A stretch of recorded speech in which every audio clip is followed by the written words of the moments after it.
আগের দিন যে ডবল লেয়ার হেয়ার বোটা বানিয়েছিলাম ওটা এত কিউট হয়েছে কি বলবো। আমার নিজের কাছেই নিজের ওটা খুব সুন্দর লাগছে, তবে যেন মনে হচ্ছিল একটু খালি খালি লাগছে। তাই ভাবলাম কিছু একটা ডিজাইন করা যাক। যেই ভাবা সেই কাজ। তবে কি ডিজাইন করব সেটা ভাবতে ভাবতেই অনেকটা সময় চলে গেল।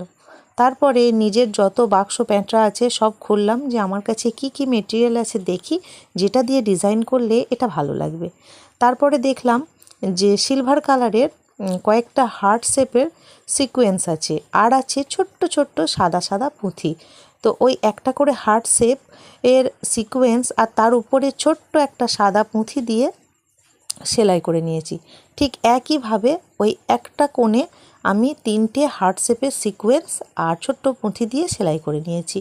ডিজাইন করব, তবে খুব একটা ঘিজিবিজি করব না, সিম্পলের ওপরে ডিজাইন করব। আর এই যে মাঝখানেতেও ঠিক একইভাবে একটা হার্ট শেপের সিকোয়েন্স আর তার উপরে ছোট্ট একটা পুঁথি দিয়ে সেলাই করে নিলাম। তো এই দেখুন, এইরকমভাবে ডিজাইন করেছি। কেমন লাগছে? আচ্ছা, আগে সিম্পল ছিল ভালো লাগছিল না এখন বেশি ভালো লাগছে? কমেন্ট করুন।